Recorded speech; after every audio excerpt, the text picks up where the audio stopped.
Para ello está ya en el estudio Daniela Blandón con las noticias más importantes de la jornada. Daniela, buen día para ti. Muy buenos días, Ángela, igualmente.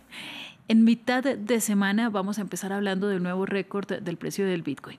Sí, la criptomoneda, Ángela, más grande y conocida del mundo se cotiza por encima de los $94.000 tras conocerse que la empresa de redes sociales de Donald Trump, que es Trump Media and Technology Group, está en conversaciones para comprar Bakkt. Esta es una firma de comercio de criptomonedas que cuenta con el respaldo de Intercontinental Exchange, que a su vez es propietario de la bolsa de Nueva York. Ahora, ¿por qué está subiendo? Porque el Bitcoin ha más que duplicado su valor este año. Se ha disparado todavía más desde las elecciones de Estados Unidos del 5 de noviembre y ahora con esta noticia los operadores están apostando a que el apoyo prometido por el presidente electo a los activos digitales va a conducir hacia un régimen regulatorio menos restrictivo, más laxo e inyectará de paso algo de vida al Bitcoin después de varios meses apáticos. Bueno, pues así lo estamos viendo, pero yo siempre me acuerdo de tu recomendación de invertir en otras cosas. Sí, o por lo menos informarse muy bien antes de invertir en estas criptomonedas que son bastante volátiles, ¿no? Y que no están bien reguladas por los gobiernos. Bueno, vamos a dejar ese tema ahí, vamos a hablar de Azerbaiyán. Los líderes de la COP29 siguen profundamente distanciados sobre la financiación climática. Claro que sí, el tiempo de la cumbre se acaba y los negociadores de las conversaciones anuales sobre el clima de Naciones Unidas volvieron a la tarea de encontrar o tratar por lo menos de encontrar un acuerdo que permita que las naciones vulnerables dispongan de mucho más dinero que el que los países más ricos han dicho estar dispuestos a pagar. Estoy preocupado por el ritmo de las negociaciones, porque en esta semana nos encontramos con diálogos sobre adaptación totalmente estancados. No se han convocado negociaciones sobre transición justa y cada vez hay menos esperanza de conseguir un ambicioso nuevo objetivo colectivo cuantificado. En cambio, todo lo que escuchamos es mitigación y mitigación y más mitigación. Instead, all we hear is mitigation, mitigation and more mitigation. ¿Cuál es el punto de quiebre? Ángela, todo tiene que ver con el dinero. Como siempre, las naciones más vulnerables al cambio climático están pidiendo $1,3 billones para hacer frente a los daños causados por el calentamiento global y poder adaptarse, incluida la construcción de sus propios sistemas de energía limpia. Pero esta cifra es muy superior a lo que el mundo desarrollado ha ofrecido. Los negociadores están luchando en tres grandes frentes. ¿Qué tan grandes son las cifras que necesitan? ¿Qué porción de ellas corresponderían a subvenciones o préstamos? ¿Y quién contribuye? Esto es lo más importante. ¿Y con cuánto dinero?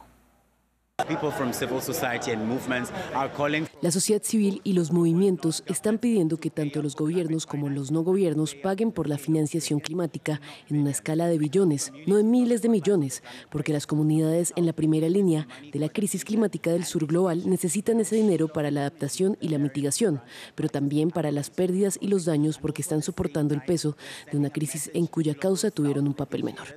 Es una lástima además porque esta cumbre de todas las que hemos cubierto en France 24 es la que menos resonancia ha tenido a nivel internacional.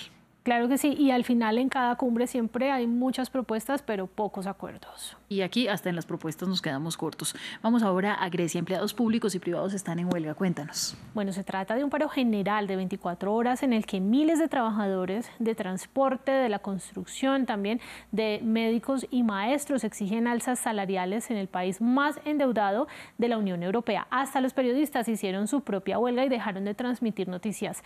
La huelga provocó el atracamiento de barcos, interrupciones también en los servicios de trenes y autobuses en todo el país, que, digámoslo, se ha recuperado desde la crisis de la deuda que inició en 2008, pero sus salarios todavía están por debajo de la media europea y el Producto Interno Bruto per cápita, es decir, por persona, está entre los más bajos de este bloque comunitario, al tiempo que el costo de los bienes se ha disparado como en muchas otras naciones. La crisis. En noticias regionales, el déficit comercial de Bolivia se disparó. Claro, Ángela, primero tener en cuenta que tener déficit comercial significa que las importaciones son más altas que las exportaciones. Y en el caso boliviano esa diferencia fue de un poco más de $300 millones entre enero y septiembre de este año, como lo observamos en este gráfico, importaciones por más de 7.000 millones y exportaciones por menos de ese valor. Ese es el resultado que lleva a este déficit déficit comercial. Esta cifra también es 4 veces más grande que la reportada en el mismo periodo de 2023 y se debe, según el organismo privado que mide estas cifras, al descenso en el precio de las materias primas como los minerales, los hidrocarburos y los commodities como la soya. Además de la extrema sequía, todo esto se suman las protestas que bloquearon carreteras durante semanas enteras, la escasez de dólares, por supuesto, y la de combustibles. Dani, ¿cuáles son los indicadores?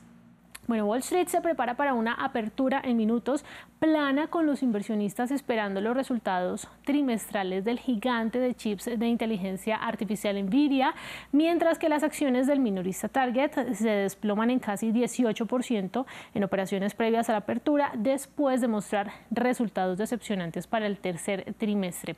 En Europa, allí están operando con ganancias, con excepción de Londres. Allí se conoció que la inflación británica se aceleró a su nivel más alto en 6 meses, 2,3% anual en octubre frente a 1,7% de septiembre. Esta es una noticia no muy halagüeña para un gobierno laborista que ha tenido que anunciar alzas de impuestos y el fin de varios gastos sociales para poder estabilizar la economía, y sin embargo la inflación se está volviendo a acelerar.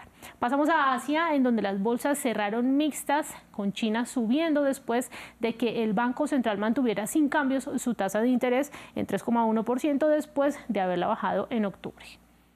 ¿Y tu cifra del día? Bueno, tiene que ver con redes sociales. 20 millones de usuarios a los que llegó Blue Sky. Esta es una plataforma de microblogging que alcanzó en promedio 1 millón de usuarios diarios en los últimos 5 días, luego de lo que en redes sociales se conoce como el Exodus, en referencia a la fuga de internautas que abandonan X de Elon Musk para migrar a otras opciones como esta de Blue Sky.